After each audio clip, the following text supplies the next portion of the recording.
Alright, Lancer, so today we're finally getting around to showcasing the 3 new characters that were introduced in the most recent end of month banner. All 3 characters are great in their own right, and we're going to demonstrate that over the next couple of so days on this channel. In this case, to start off these series of videos, we have the new technical version of KISUKE. A massive shout out to Absolute K, Absolute Chad, for lending me their account to showcase this KISUKE. Now, KISUKE as a character is best described as a Guild Quest character. That is what he is mainly going to be used for. And unfortunately, we can't really showcase him in Guild Quest today because it's no longer merely no affiliation Guild Quest, but he is currently the best option to be used there. If we compare him to some of the other merely no affiliation characters with Flurry, his only real competition is Soifon, Moe, and I guess YHWACH. So he kind of fulfills a niche that hasn't really been fulfilled for the most part, and that allows him to be a unique character in that sense. So for those that are trying to tackle the no affiliation Guild Quest and want a very solid character that's going to help you beat it consistently and also quite fast, KISUKE is going to be your man. Pairing with someone like the 1000 Year Blood War 2022 version of Ichigo or Soifon, and you're going to clear that quest very, very fast. At the same time, this character is a 30% non-attack damage sword rate, so he's always going to be a very valuable link for any heart character in the game. Now let's quickly explain why he's actually a pretty good character. So KISUKE is a heart swiper with the no affiliation kill ability.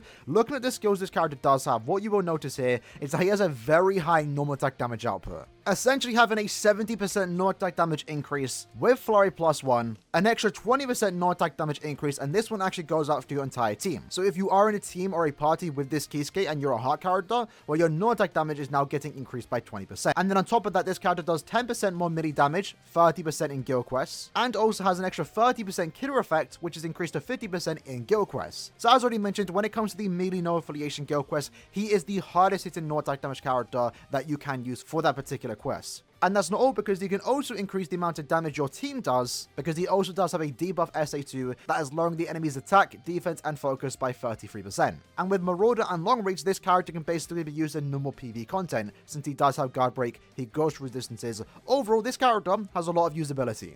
Alright, so starting off the showcase, we're going to take this character into single player IT. Now, the reason why we do that, and normally I do like to showcase my characters in co-op IT, as that's a better way to demonstrate their strengths. In this case, because he is a normal attack damage character, and because he's a melee one at that, you can take him into co-op IT, but realistically, you're not going to. And that's not a problem with him, it's mostly just NAD characters like that just really can't be used there. Now, in this case, what you are noticing, at least in single player IT, is that we are still doing some respectable amount of damage here, despite us not even having killer. And with the extra range that we do have, since we do have a long reach, it's very smooth to play with characters like this.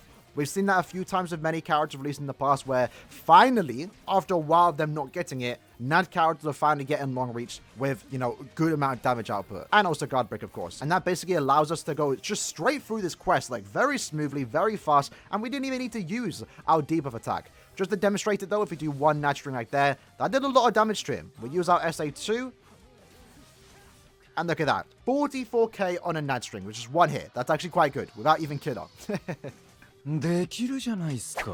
So this character overall, yeah, just a very smooth to play no-attack damage character. I actually don't mind his NAD string. It looked a lot slower in the initial gameplay we did get, but honestly, it's quite fine to be fair. Especially with the damage that we are doing, like we're almost just one-shotting with our normal attack damage string.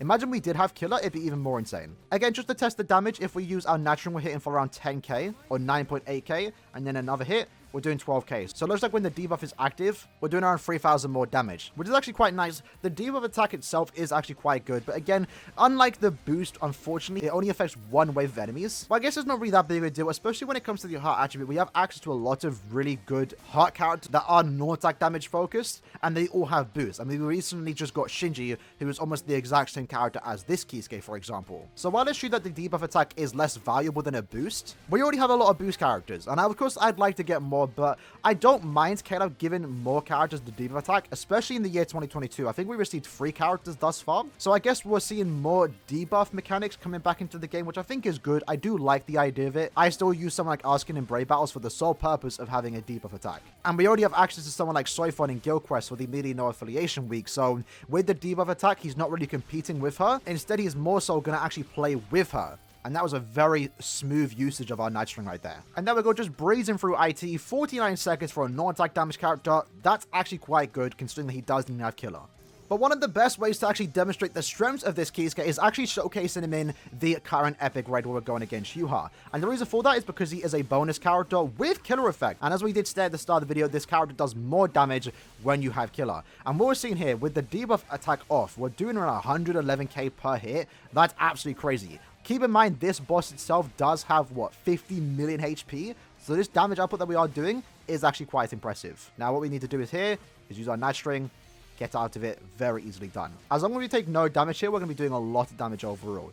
And of course, the debuff attack is actually best demonstrated again in epic raids because there's only one type of boss, and that does allow your team to do a lot of damage. With other KISUKEs on board, you're going to be clearing this epic raid very, very fast. And with the long reach, it allows us to kind of get in and out of combat. We do have to play a bit safe though because we are a Nat character, but in just under 1 minute, we're able to get through the first phase. For a Nat character with our weakened defense, that's not bad. We used our debuff, and this is where we're going to do a lot of our damage. Unfortunately, took a bit of damage there, so we lost a bit of full stam, unfortunately. But we're still going to go with it. With 2 minutes and 45 seconds to spare, we enter phase 3. Now we can do our damage. We use our debuff again. Now we do more damage. Unfortunately, actually timed that super wrong. Should have done it right about now. But luckily, we actually have Diminisher, so the debuff does last 20 seconds. So it's not really too bad. Going for our final push here. Use our debuff. Almost there. Just got to survive this last attack. There we go. Now we just do the final push. Come on. There we go. So in 4 minutes, so 1 minute to spare, 4-minute clear time, we were able to use KISUKE by himself, 1 out of 5, no weakened defense, level 10 attack, and we were able to do 50 million damage. That's kind of crazy. And it could have been significantly faster had I not taken any damage, because we did lose a bit of full stam there. So we could probably get maybe a 3-minute clear time in a perfect scenario. So yeah, overall, pretty good performance. And to finish off the video, we've now taken back into the YHWACH epic raid, but this time we have a couple lads with us too. Now in this case, unfortunately, none of them have the KISUKE, which is fine. You can't expect everyone to have the newest character, but still, regardless, one KISUKE in your lobby is going to be doing a lot of damage and also allow the entire team to do more damage since we are applying the debuff. And as you can see right there, we've already gone through the second phase in 17 seconds. Now, not to see, of course, I'm doing all the damage, but we are helping. We are doing our part, as are the Yamas. So Yama and KISUKE right now are actually a pretty good duo. 30 seconds in, we're already into the third phase. Absolutely lovely. We're going to be slowed down to the top of here since we need to wait for the shields to go away. But right when they go away, we apply the debuff. Onto the final push, only 2% left. There we go. In under 1 minute, we were able to beat the Awakened YHWACH epic raid doing 50 million damage. Absolutely crazy. And again, KISUKE pulls his own way. He's definitely a high damage dealing character, especially in this current epic raids. So with that said, lads, that was the video for today, showcasing the brand new technical version of KISUKE, a hot, no affiliation character designed for guild quests, excels in epic raids, and can just be a fun manual character to use if you are a KISUKE fan. And I'm not gonna lie, I do love the pose of this particular character. Despite us having many KISUKEs in this exact same outfit, this one I think kind of looks the coolest alongside the Fierce Battle KISUKE. But in terms of animations, at least when it comes to strong attack animations, I'm not really the biggest fan. And I mentioned that in the gameplay reaction. It's not they look bad, it's just more so because it's based off the training arc with Ichigo. They're in a dirty environment and the visuals themselves kind of just look a bit but there's not really much Caleb could have done, but the Soul animation looks absolutely stunning. So I gotta give him that at the very least. So yeah, overall, KISUKE, very powerful character, amazing in guild quest. We couldn't really showcase him there today, but you don't really need to see to know that he's going to be